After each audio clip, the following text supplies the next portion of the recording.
Alhamdulillah Sayyidina wa maulana Muhammad ibn Abdillah wa ala alihi wa ashabihi wa man walah wa la hawla wa la quwwata illa billah amma ba'd. Yang kami banggakan santri Irmanu Ikatan Remaja Masjid Nurul Hidayah yang berbahagia. Bahagia kan, Zat? Bahagia, Pak. Urip kudu bahagia. Bahagia, Pak. Kita lanjutkan ngaji kita pembahasan fikih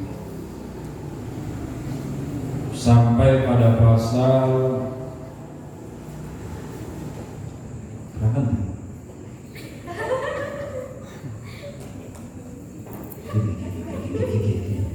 Mujibatul Husni. Bismillahirrahmanirrahim. Qala al-muallif rahimahullahu ta'ala wa nafa'ana bihi wa bi'ulumihi bid-dharain. Amin. Faslun utawi ikilah pasal Mujibatul Husni, halaman 5.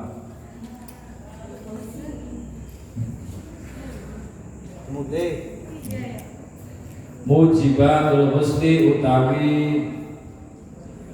pira-pira perkara kang wajibaken adus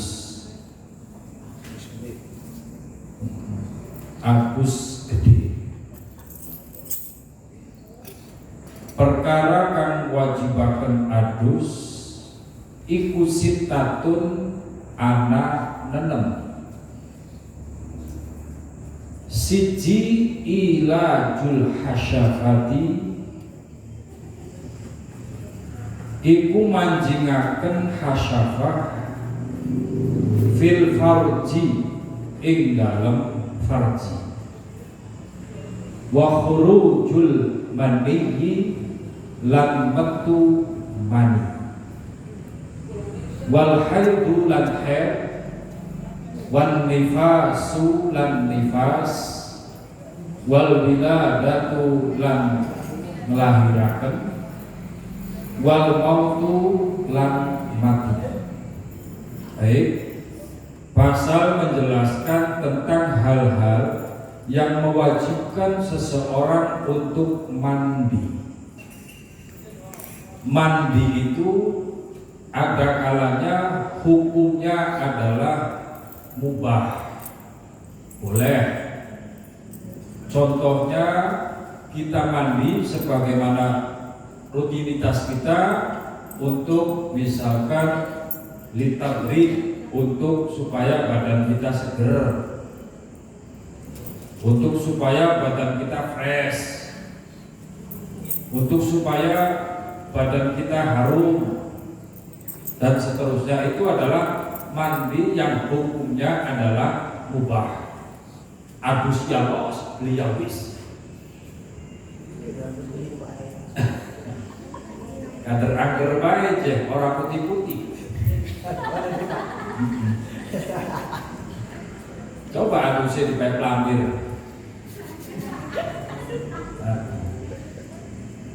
Satu. Dua, ada kalanya mandi itu hukumnya adalah sunnah. Contoh, mandi di hari Jumat. Gak mesti laki-laki, yang perempuan juga disunahkan mandi di hari Jumat. Ketika kalian bangun pagi di hari Jumat, misalkan bangunnya jam berapa? Jam berapa kalau bangun? 5, Pak. Wah, dengan jam 6. Dui, Pak. Dui. Sholat subuhnya kawanan lillahi ta'ala. Kita bangun pagi jam 3 misalkan, atau mepet jam 4. Terus kita lihat mandi sunnah hari Jumat. Saya berniat mandi sunnah di hari Jumat, jebul. Mandi apa lagi? Mandi hari Id, sholat Id, dan lain-lain. Nah, ada kalanya mandi itu hukumnya adalah wajib. Wajib sebagai bentuk untuk menghilangkan hadas besar. Mandi wajib, mandi janabah. Sebab apa? Sebab ada 6 hal. Yang 5 ini dilakukan sendiri. Yang ke-6 yaitu kita memandikan seseorang. Wong mati, orang mati. Baik, yang pertama adalah ilajul hasyafati fil farji, yaitu sebab seseorang melakukan persetubuhan, melakukan senggama. Ini harus dijelaskan, nggak apa-apa, karena ini adalah pembahasan fikih, harus jelas, terang, dan paham. Yang pertama adalah sebab bersenggama. Perlu beberapa catatan. 1. Baik senggama yang dilakukan secara halal maupun haram, naudzubillah min dzalik, berzina misalnya. Baik hubungannya itu, melakukan senggamanya itu dengan cara yang halal, suami istri yang sah, ataupun mohon maaf dengan cara yang haram, tetap wajib mandi. Yang kedua, catatannya yang kedua adalah baik bersenggama melalui jalur yang depan ataupun jalur yang belakang.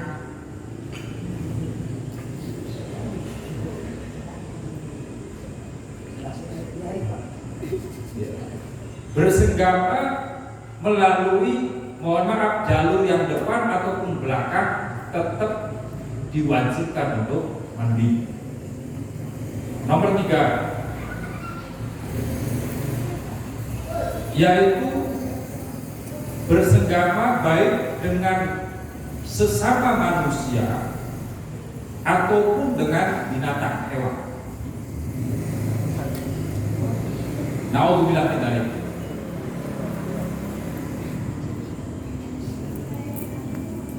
Jadi diulang lagi catatannya supaya paham. Baik bersenggama dilakukan dengan yang halal maupun yang haram, naudzubillah min dzalik. Yang nomor 2 adalah baik bersenggama melalui jalur yang depan atau naudzubillah min dzalik melalui jalur yang belakang. Melalui jalur yang belakang sekalipun dengan istri atau suami yang sah. Suami istri sah tetap hukumnya haram, naudzubillah. Kemudian yang nomor 3 catatannya supaya paham, baik bersenggama dengan manusia ataupun binatang. Mungkin saja ada seseorang kemudian menggauli kambing, maka baginya wajib mandi. Naudzubillah, ini dosa yang besar. Seseorang menggauli sapi, melihat sapi luar biasa ini montok sekali. Naudzubillah, kalau sampai melakukan semacam itu, tetap dia dihukumi wajib mandi besar. Dan itu sebagai perzinahan. Atau sebaliknya seorang perempuan mohon maaf bersenggama dengan kuda misalnya, atau dengan kera. Loh, terjadi di barat itu Madonna dengan kuda. Itu yang perlu digarisbawahi. Baik. Kemudian seseorang diwajibkan mandi sebab bersenggama, baik secara disengaja ataupun tidak disengaja. Lindur ngigau orang itu tiba-tiba bangun, seorang suami kemudian ngigau masuk ke kamar istri, terjadilah begitu, maka itu sudah dinamakan senggama. Kemudian seseorang dihukumi sebagai wajib untuk melakukan mandi besar itu apabila, nah, batasannya seperti apa? Mohon maaf, ini juga harus dijelaskan, yaitu ilajul hasyafati bil farji, yaitu masuknya, mohon maaf, misalkan seorang laki-laki yang memiliki kemaluan normal wudu, itu adalah batasannya adalah kepala daripada kemaluan. Nggak usah bayangkan macam-macam, dianggap paham saja. Apabila batas kepala kemaluan itu sudah masuk ke dalam farji, maka sudah dinyatakan dia wajib mandi. Kalau belum, baru setengahnya atau baru nempel saja, belum wajib mandi. Paham ya? Paham.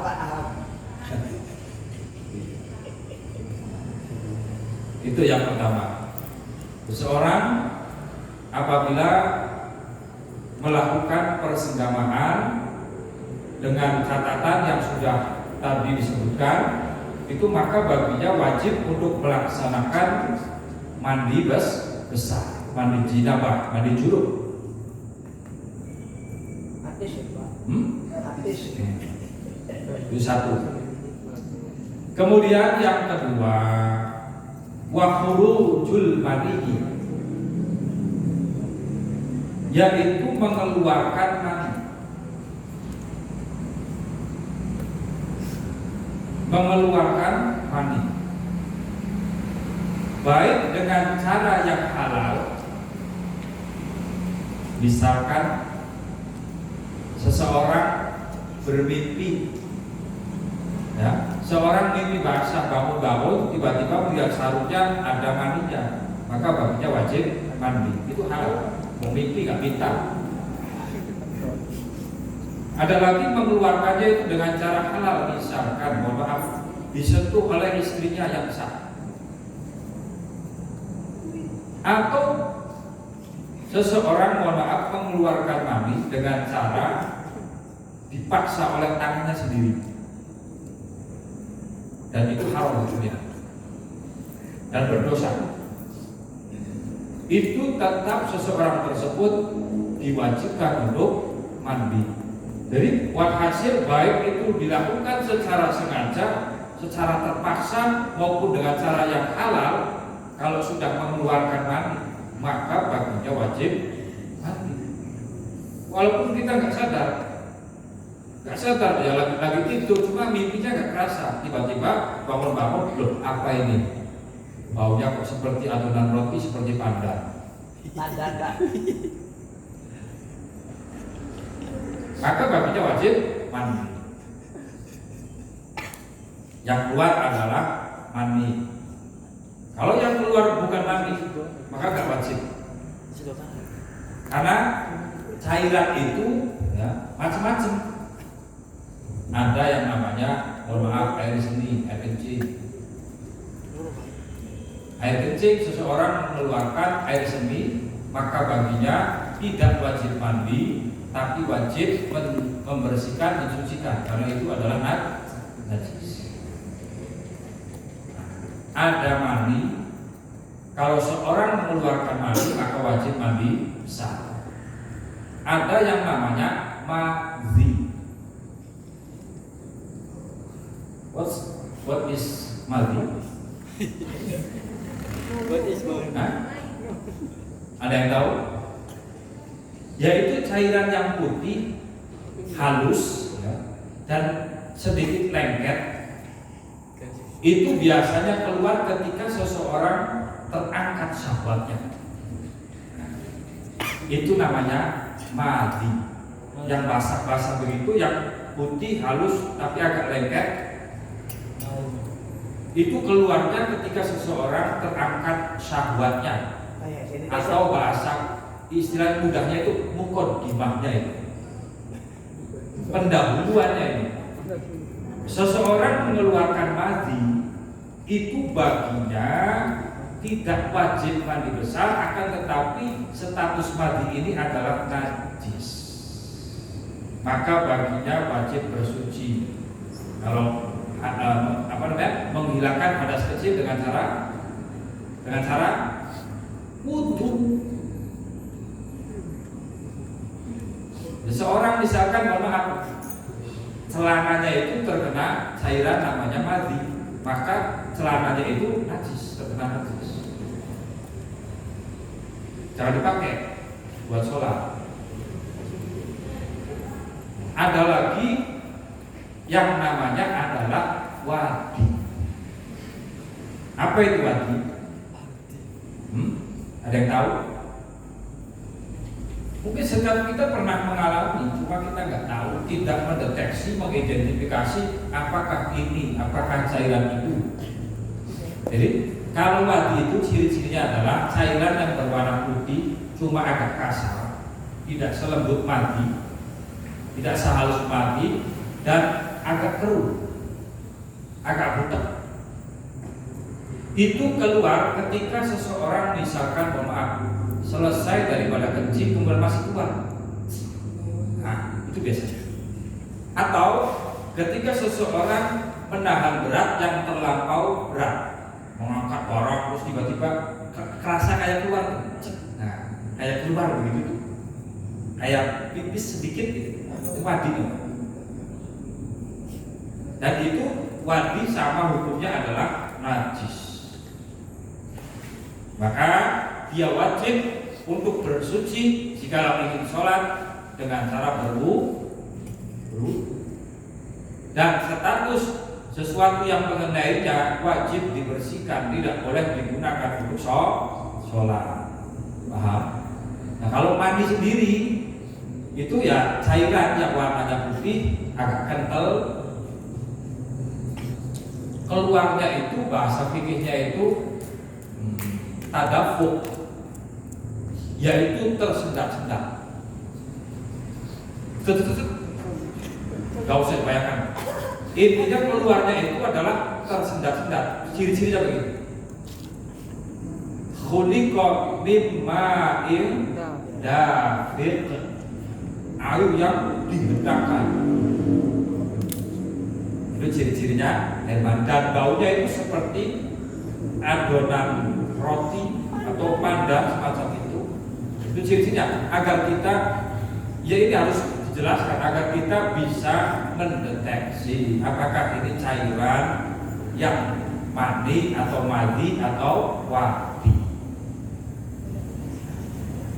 Walhasil, kalau seseorang mengeluarkan mani, maka dirinya adalah wajib untuk mandi. Baik keluarnya itu secara halal maupun secara haram, dipaksa pakai tangan sendiri, itu tetap wajib mandi. Atau dipaksa oleh seseorang, intinya adalah mengeluarkan, itu maka hukumnya dia wajib mandi besar. Kemudian wal haidu, haid. Seorang wanita, seorang perempuan, dia diwajibkan untuk melakukan mandi janabah, mandi besar apabila dia sudah habis haid. Kita belum masuk ya pembahasan haid. Haid itu darah yang minimal keluar 24 jam, minimal 1 hari 1 malam dalam rentang 15 hari. Itu disebut darah haid. Nanti kita bahas panjang beda lagi. Intinya seorang wanita, seorang perempuan, dia wajib untuk melakukan mandi besar setelah habis haid, setelah terputusnya haid. Kalau masih haid kemudian dia mandi besar, belum selesai. belum selesai. Artinya mandinya itu nggak bisa mengangkat hadas besarnya, nggak bisa mengangkat hadas haidnya. Jadi setelah selesai, kemudian dia wajib mandi, mau mengerjakan sholat, mau membaca Al-Quran dan seterusnya. Nanti kita ada pembahasannya lagi. Itu wajib mandi. Wan nifasu, kemudian nifas. Nifas itu apa? Darah yang keluar. Darah yang keluar setelah seorang wanita mengeluarkan bayi atau bakal bayi secara tuntas. Darah yang keluar dari rahim wanita yang keluar setelah melahirkan, mengeluarkan bayi atau bakal bayi. Bakal bayi contohnya janin yang keguguran. Apabila seseorang wanita dia melahirkan, kemudian setelah itu ada darah yang keluar, dengan catatan lahirannya itu sudah tuntas. Artinya begini, contoh wanita melahirkan anak, ceprot, wah, keluar satu. Ternyata kata bidanya ini di dalamnya masih ada 4 lagi. Masih ada 4, lagi belum selesai lah. Dituntaskan dulu sampai selesai, walaupun sampai besok sekalipun dituntaskan, baru sudah selesai keluar semua, kemudian wanita lazimnya, normalnya, umumnya itu mengeluarkan yang namanya darah nifas. Ketika seorang setelah bersuci sudah selesai darah nifasnya, nanti ada minimalnya berapa, umumnya berapa, maksimalnya berapa. Setelah selesai, maka dia wajib mandi. Nggak mesti harus 40 hari. Sebab ada yang salah paham, seorang wanita melahirkan anaknya, kemudian otomatis dia mengeluarkan darah nifas seminggu, 2 minggu, ternyata sudah selesai nifasnya, sudah kering. Darah nifasnya sudah kering, sudah selesai, tapi dia nggak mandi besar, katanya nunggu nanti 40 hari. Ini salah. Kapan nifasnya itu sudah terputus, sudah selesai, maka dia disucikan dengan cara mandi besar. Gak nunggu 40 hari, karena beda-beda. Ada yang 1 minggu, ada yang 1 hari mungkin. Nanti maksimalnya adalah sittina yauman, 60 hari. Yes. Kemudian wal wiladatu, kemudian melahirkan. Wadon maning perempuan. Seorang yang melahirkan, seorang wanita yang melahirkan bayi atau calon bayi, baik secara normal au sesara au digelekan, semuanya adalah wajib mandi. Jadi imma normalan au sesaran kilahuma wajibani al adusu al gede. Jadi dua-duanya wajib walaupun secara normal ataupun sesar. Dan yang dilahirkan itu gak mesti berupa bayi yang sudah sempurna. Kalau seseorang wanita kemudian dia, mohon maaf, naudzubillah, keguguran baru segumpal daging, atau bayi yang masih belum jelas bentuknya tapi melahirkan, artinya sudah dikeluarkan, itu namanya tetap dihukumi sebagai wiladah, melahirkan. Maka baginya ada kewajiban mandi. Nanti ketentuannya bagaimana kita bahas. Nanti jangan salah paham dulu. Kemudian yang nomor 6 yaitu wal mautu, orang meninggal.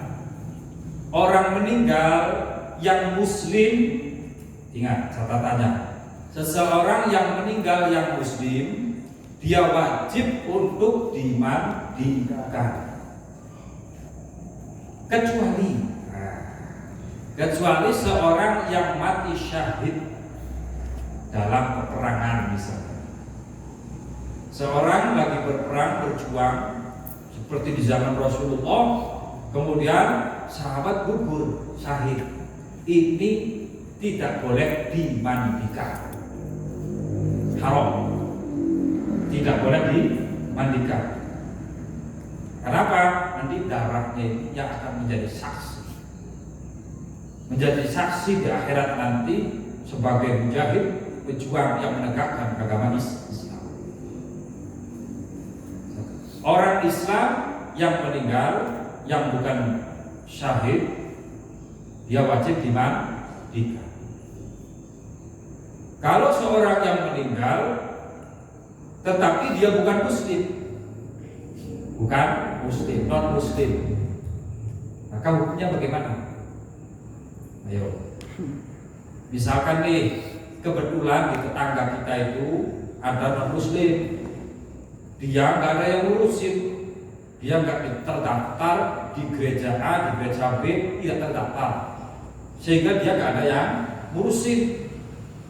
Ini mau diapain? Sebetulnya nanti pembahasannya di bab jenazah. Maka seorang kafir, seorang non muslim, dia itu kalau dia non muslim, kafirnya ini adalah kafir dzimmi, bukan kafir yang menyerang Islam, kafir kang bauan baturan karo kita, maka kewajiban kita umat muslim dalam hal kepengurusan jenazah itu hanya mengkafani dan menguburkan. Adapun memandikan itu hukumnya jaiz, hukumnya mubah, boleh, tapi tidak wajib. Sedangkan untuk mensolati dia hukumnya haram. Disolati.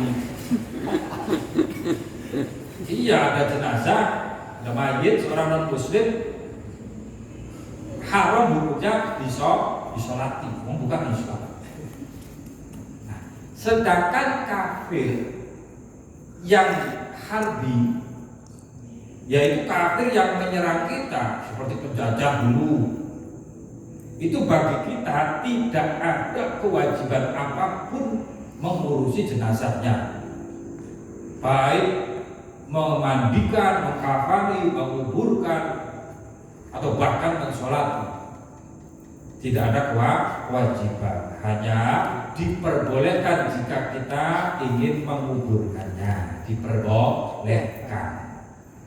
Bukan pengen dikirim ya, Mas. Obong. Yes, balik. Jadi setiap orang muslim yang terkena 6 ini wajib melakukan mandi. 1, diulangi lagi, yaitu bersenggama. Baik yang melakukan senggama itu baik laki-lakinya ataupun perempuannya. Walaupun perempuannya itu dipaksa, atau dalam istilah kerennya adalah diperkaos, dia tetap wajib mandi. Kalau sama sapinya nggak wajib mandi, orangnya saja. Masa sapinya suruh mandi, kamu dulu belum sapi? Nggak bisa. Atau mohon maaf, seandainya seseorang mensetubuhi seorang mayit mau mati, digauli. Mungkin ada orang-orang yang itu bagian tetap wajib mandi, tapi bagi mayitnya nggak wajib dimandikan ulang. Misalkan sudah mandi, nggak wajib mandi ulang. Kok ini mayitnya dulu bukan? Yes. Baik, seseorang karena senggama, karena mengeluarkan mati, karena haid, karena nifas, karena melahirkan. Kalau ada seseorang yang terkena 5-5-nya ini, 5-5-nya melakukan semua, mandinya berapa kali ayo? Sekali saja. Mas 5 kali. Contoh gini. Hah? 5 kali ya drentek. Enggak gini. Ada seandainya seseorang itu terkena 5-5-nya. Contoh gini, ada seorang perempuan dia hamil tua 9 bulan 1 minggu 9 bulan 10 hari bisa di malam itu ya dia digauli oleh suami. Nah, 1 kena ya bersenggama, kemudian belum sempat untuk mandi besar, perutnya pulas, melahirkan 2. Ya udah tuh 9 bulan lebih. 9 bulan lebih digauli oleh suaminya. Wah. Iya, baru selesai ngos-ngos istirahat, melahirkan 2. Kemudian setelah melahirkan keluar darah Nifas. 3. Nah, ini kapan seseorang ini mandinya? Peluru head. Yaitu setelah selesainya nifas. Bisa 1 kali saja. Dalam sehari lu ya ada beberapa. Iya, jadi bukan satu persoalan kemudian kebetulan dia itu terkena kewajiban langsung mandi, ternyata dia itu ada susulan lagi, belum selesai nih, ada besarnya. Jadi mandinya tetap 1 kali walaupun dia terkena 1 senggama, 2 melahirkan, 3 nih nifas. Dia mandinya itu setelah selesai nifas kami. Nanti baru bahasanya setelah itu. Santai istri. Istri langgengnya mana?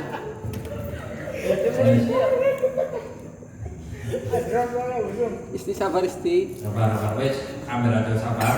Mas Lur. Tapi kilah asal terangkan furudul ghusli, hal-hal yang mewajibkan mandi, fardunya mandi.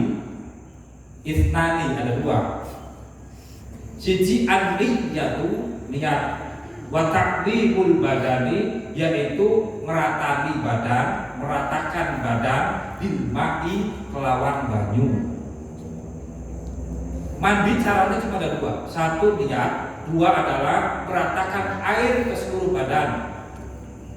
Pertama niat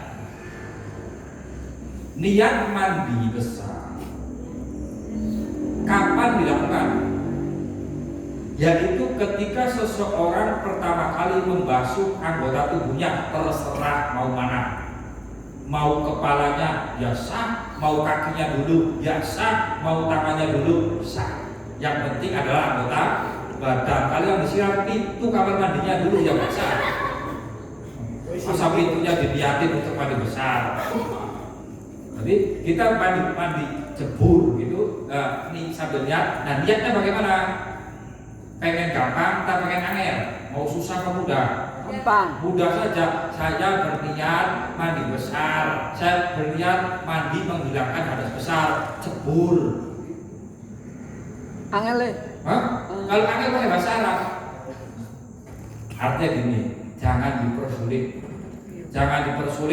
Kita mau niatnya itu seperti apa, pakai bahasa apa, yang penting kita sesuai.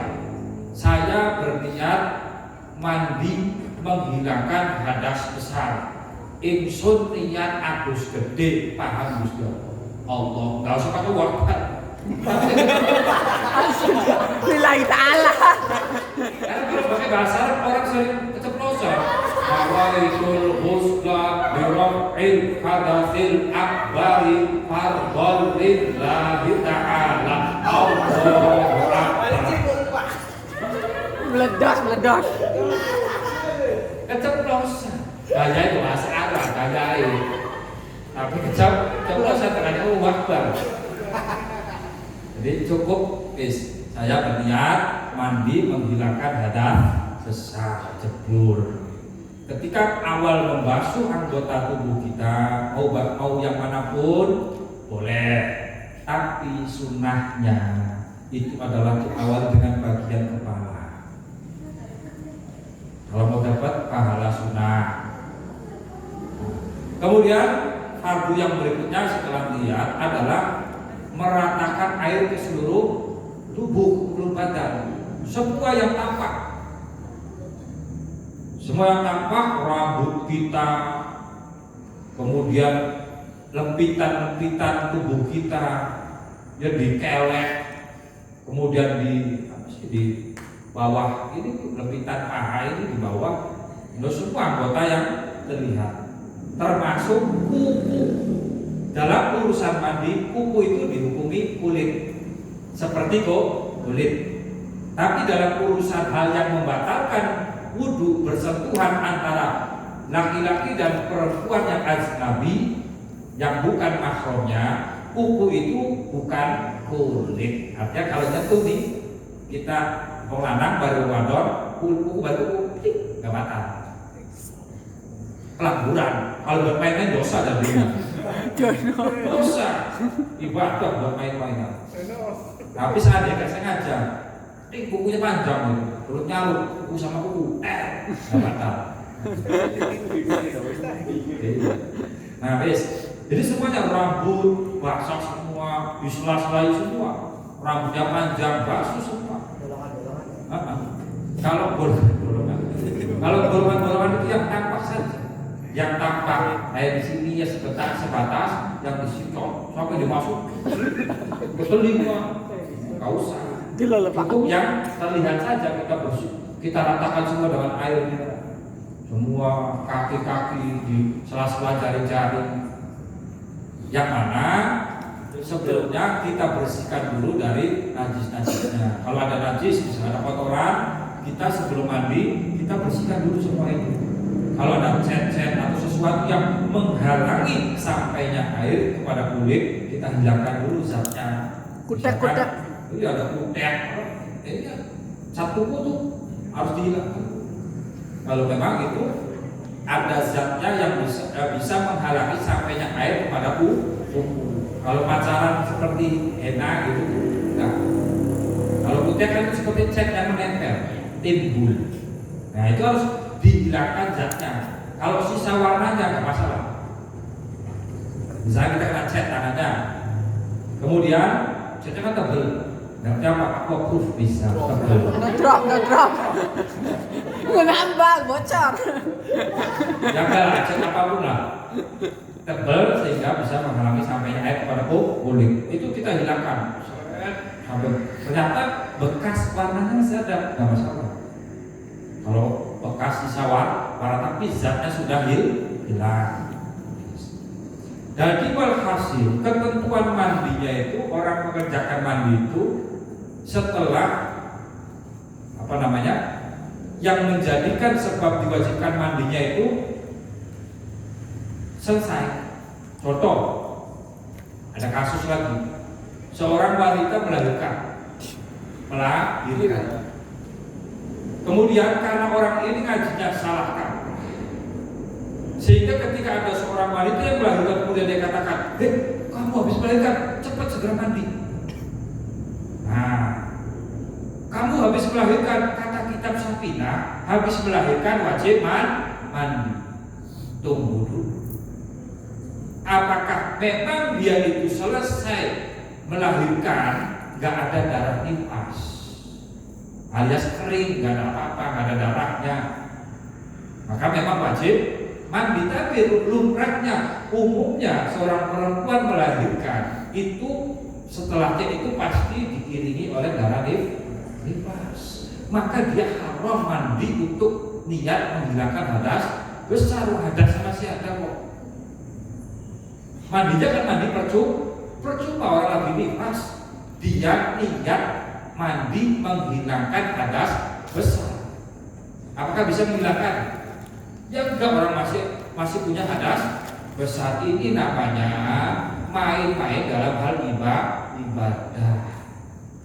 Mandi wajib itu ibadah. Kalau buat mainan jadi dosa. Orang jelas-jelas masih nifas kok, masih keluar darah kok mandi besar. Kecuali mandi biasa, no problemo, nggak masalah. Seorang lagi wanita lagi dia keramas, boleh nggak? Ayo. Boleh nggak? Ayo. Ya boleh. Mau keramas, mau mandi apapun boleh. Yang penting niatnya bukan niat menghilangkan hadas besar yang masih Gak apa-apa keramas biar gak apek rambutnya. Iya, 12 hari gak mandi, gawe lagi stres banget. Gak apa-apa mandi seperti biasa, tapi niatnya bukan niat mandi besar. Gitu, paham ya? Boleh mandi, kamu potong kuku juga gak apa-apa. Artinya bisa rambutnya rontok-rontok begitu, gak usah dikumpulin. Dikumpulin terus diadusi. Yang wajib dibasuh itu yang nempel di anggota tubuh saja. Kalau yang sudah terlepas, ya gak wajib dibasuh. Apa mana rambut, tangan kita terlepas ya sudah, kubur tangannya, gak usah dimandikan. Ya barangkali, artinya kalau sudah terlepas tidak wajib dimandikan. Yang mandi itu wajib kita meratakan air ke seluruh anggota badan. Anggota badan berarti sesuatu yang masih menempel di badan. Kalau sudah terlepas anggota badan bukan namanya. Bukan. Rambut saya cabut dua helai dilepas. Ini anggota badan bukan. Ya bukan, sudah terlepas. Paham? Jadi jangan ragu-ragu mau keramas silakan, mau mandi pakai sabun silakan. Ya, sisiran. Bil Arabiyah as-sabun itu as-saubun. Yes. Paham? Jadi walhasil seseorang wajib mandi besar dengan hal-hal yang diwajibkan 6 tadi. Adapun praktek ya, kapan seseorang itu diwajibkan mandi itu nggak harus buru-buru.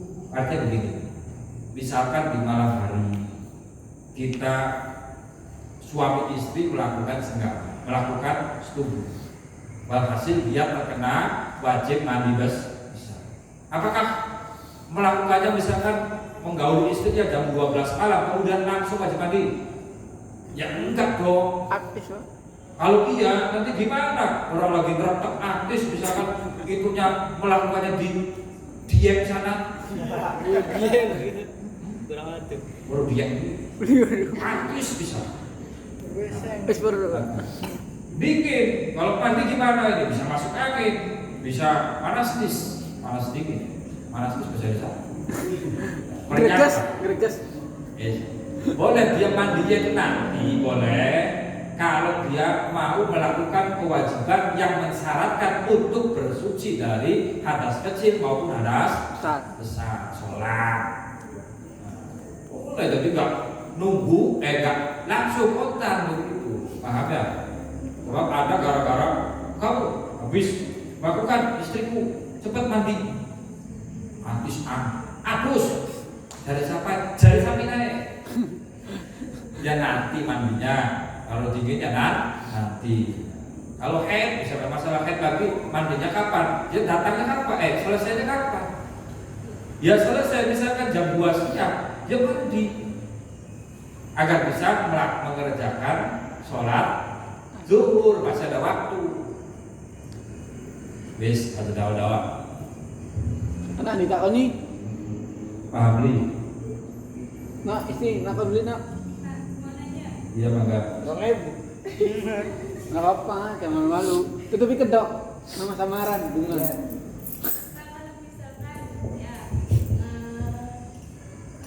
Suami istri. Nah, terus suami istrinya lagi boleh berhubungan nggak? Haram. Seorang wanita yang sedang haid haram untuk digauli, ya.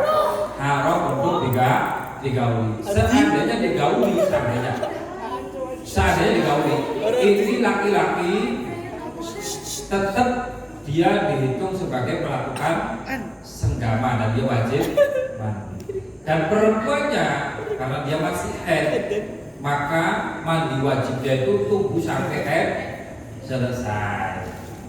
Tapi haram ini jangan dilakukan. Dibuat arti juga Pak. Ya, tapi benar. Karena kalau orang yang nggak tahu, bisa-bisa itu hal yang dilabrak. Padahal diharamkan. Saat wanita sedang haid, haram hukumnya untuk digaul.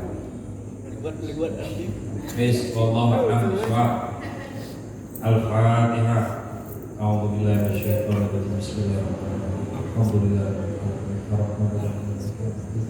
Iyyaka na'budu wa iyyaka nasta'in. Ihdinas siratal mustaqim. Shiratal ladzina an'amta 'alaihim ghairil maghdubi 'alaihim waladdallin.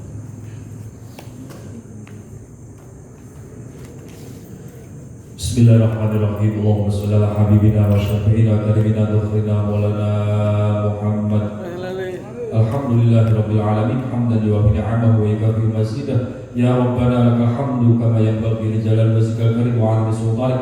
Allahumma shalli ala sayyidina Muhammad wa ala ali sayyidina Muhammad. Allahumma ya basitul yadayni bil 'afiyah ya man idza rufi'at ilaihi aqul 'abdi kaba ya man tanazzaha fi dzati wa sifati la hadihan ayyakuna lahu bihi nadha'ir wa ashbah ya man tafarrada bil baqa'i wal qidami wal azaliyah ya man la yurja wa la yu'awwal ala siwa ya man istarada al-adam ila qudratihi al-qayyumiyyah wa arsyada bi fadlihi man istarsyadahu wastahda. Nas'aluka Allahumma bi anwarikal kursiyah allati azahas min dhulumati syakirjah wa tawassalu ilaika bi syarafid dzatil muhammadiyah wa man wa akhirul anbiya bi suratihi wa awwaluhum bi ba'da wa bi alihi kawakibi abdul bariyah wa safinatis salam wa najah wa bi ashabihi ulil hidayah wal afdaliyah alladziina badalu nufusahum bila yabdaquna fadlan min Allah wa bi hamalati syari'atihi lil manaqib wal khususiyah alladziina astabshiru bi ni'mati wa fadlin min Allah an tuwaffiqana bil aqwali wal a'mali bi ikhlasin niyyah wa tujihal kulli min al khawdirin wal ghaibin matlaban wa quna wa tukhallisana min ashri syahawati wal adwa'il qalbiyah wa tuhaqqiq lana min al amal ma biqadranna wa tabyana kullu mudlahimatin wa baliyah wa la tas'ala mimman ahwahu hawa wa tunyana min husni yakini quluban dariyatan janiyah wa tamhu 'anna kulla dhanbin janayna wa tasdura kulli min 'aibahu wa 'ajzahu wa hasrahu wa'iyah wa tusahhila lana min salihil a'mali ma'azzadura wa ta'uma jam'an hadha min khazaini binahika sariyah bi rahmatin wa maghfiratin wa tutima ma'asiwaka ghina. Allahumma innaka ja'alta li kulli sa'irin maqaman wa maziyah wa li kulli rajin ma amala fi karajah wa qad sa'alnaka rajina mawahibaka laduniyah wa haqqina wa bika rajana. Allahumma amin raw'ati wa aslih ru'ata ar-ra'iyah wa 'adi bil ajri ma ja'ala hadhal khair fi hadzal yawm wa ajra. Allahumma zal hadhihi balada wa sa'ira bilad al-islam aminatan rahiyah wasqina baita ya'um siyam sayyidi sab wa rubah waghfir li nasi hadhihi al-burud al-muhaqqaqat al-mawlidiyah sayyidina Ja'far man ila al-barzati nisbatu wa mu'tama wa haqqiq lahu al-fawza bi qurbika war raja'a wal umniyah wa ij'al ma'al muqarrabin maqila wa sunnah wastur lahu 'aibahu wa 'ajzahu wa hasrahu wa'iyah wa katibiha wa qari'iha wa man asama ilaiha sam'ahu wa asgha. Allahumma shalli wa sallim ala awwal qawmin tazali bil haqiqatil kulliyah wa ala alihi wa sahbihi wa man nasaruhu wa la ma syurrifatil adhan min wasbihi durri bi aqrati jawhariyah wa tahallat sudurul mahafilil munifati bi ubudi hula wa afdalus salat wa tamu taslim ala sayyidina wa maulana Muhammadin khatamil anbiya'i wal mursalin wa ala alihi wa sahbihi ajma'in. Subhana rabbika rabbil izzati amma yasifun wa salamun alal mursalin walhamdulillahi rabbil alamin. Wassalamualaikum warahmatullahi wabarakatuh.